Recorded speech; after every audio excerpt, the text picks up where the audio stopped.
Baik, bismillahirrahmanirrahim. Assalamualaikum warahmatullahi wabarakatuh. Kami dari kelompok 9, kelas B, Farmasi Veteriner akan mempresentasikan hasil diskusi kami mengenai obat dan alat kesehatan hewan. Selanjutnya,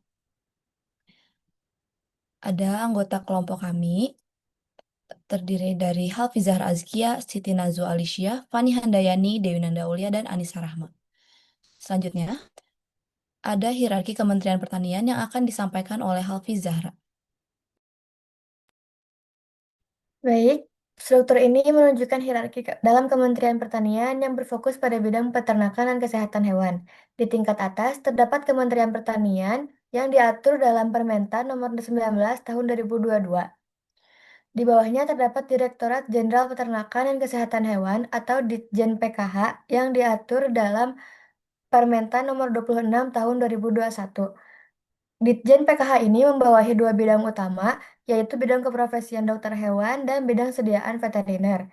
Bidang keprofesian dokter hewan berdasarkan PP nomor 34 tahun 2024 berperan dalam pengaturan profesi kedokteran hewan. Bidang ini membawahi PDHI sebagai organisasi profesi, Konsil Kedokteran Indonesia atau KKI sebagai lembaga yang mengatur registrasi dan izin praktik, serta dokter hewan di lapangan sebagai pelaksana pelayanan veteriner. Bidang sedia bidang sediaan veteriner diatur melalui Permentan Nomor 18 tahun 2002, tahun 2009, kemudian Nomor 14 pada tahun 2017 dan 16 pada tahun 2021.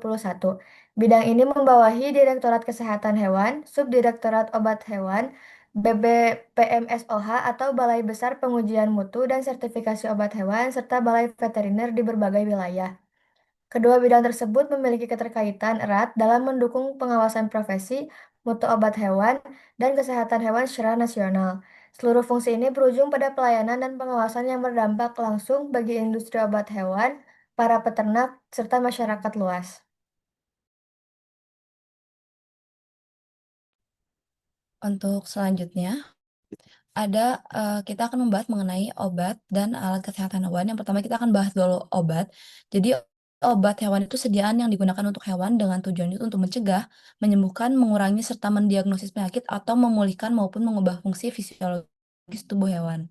Sama halnya seperti manusia, hewan juga bisa mengalami berbagai penyakit, mulai dari infeksi, gangguan pencernaan, sampai gangguan kulit, sehingga membutuhkan obat yang khusus untuk masing-masing kondisi.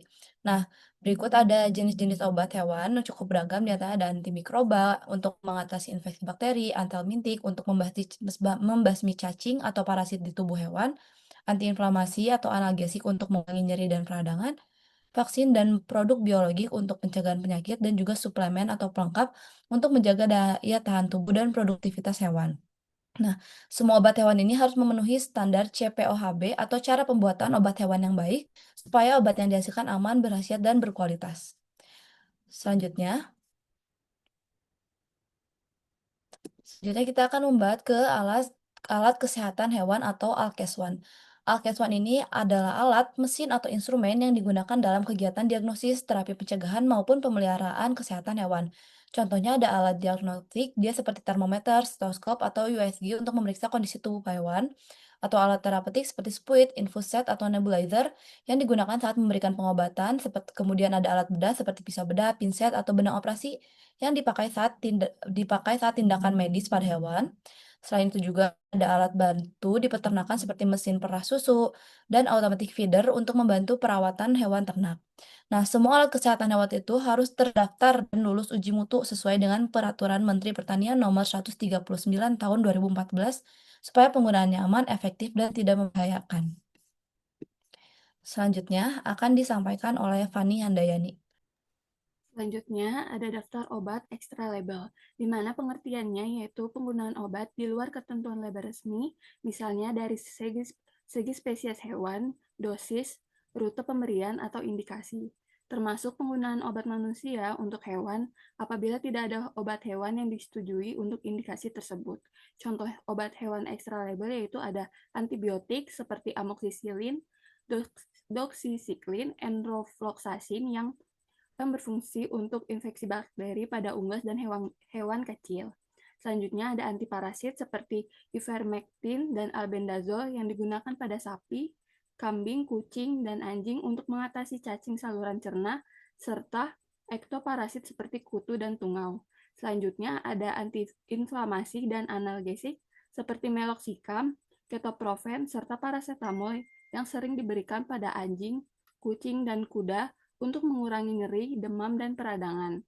Selanjutnya ada kortikosteroid seperti dexamethasone dan prednison diberikan pada anjing, kucing, dan sapi untuk mengatasi alergi berat atau shock anafilaksis. Selanjutnya ada hormon seperti oksitosin dan progesteron yang digunakan pada sapi, kambing, dan babi untuk membantu proses kelahiran dan mengatur siklus reproduksi. Yang terakhir ada anti jamur seperti ketoconazole dan miconazole dipakai pada anjing dan kucing untuk infeksi jamur kulit. Adapun regulasi daftar obat ekstra label ini diatur dalam Permentan nomor 14 tahun 2017 tentang klasifikasi obat hewan. Penggunaan obat ekstra label diperbolehkan di bawah tanggung jawab dokter hewan dengan memperhatikan keamanan, residu, dan waktu henti obat.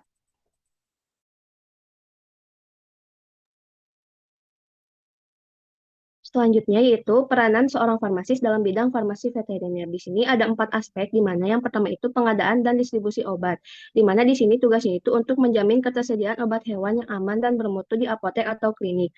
Peran apoteker di sini itu penting supaya obat hewan ini bisa selalu tersedia, aman dan berkualitas. Jadi tidak kendala terkait dokter hewan ataupun peternak hewan dibutuhkan obat tertentu.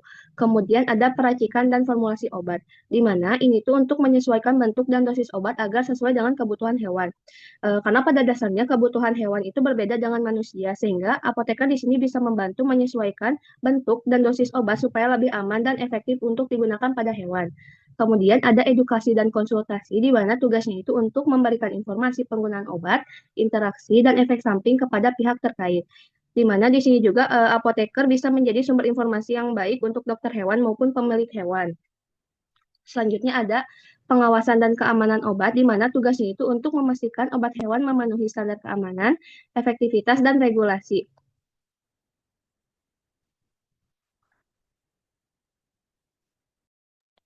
Selanjutnya ada dalil nakli. Yang pertama, artinya yaitu ada seorang laki-laki kehausan lalu minum di sebuah sumur. Ia melihat seekor anjing kehausan, maka ia mengambil air dengan sepatunya dan memberi minum anjing itu. Allah pun berterima kasih kepadanya dan mengampuni dosanya. Hadis riwayat Bukhari nomor 2363 dan Muslim nomor 2244. Pada hadis ini menunjukkan bahwa Islam sangat menghargai kasih sayang terhadap hewan. Bahkan tindakan kecil seperti memberi minum seekor anjing bisa menjadi sebab diampuninya dosa. Ini menggambarkan bahwa menolong hewan yang membutuhkan termasuk amal kebaikan besar di sisi Allah.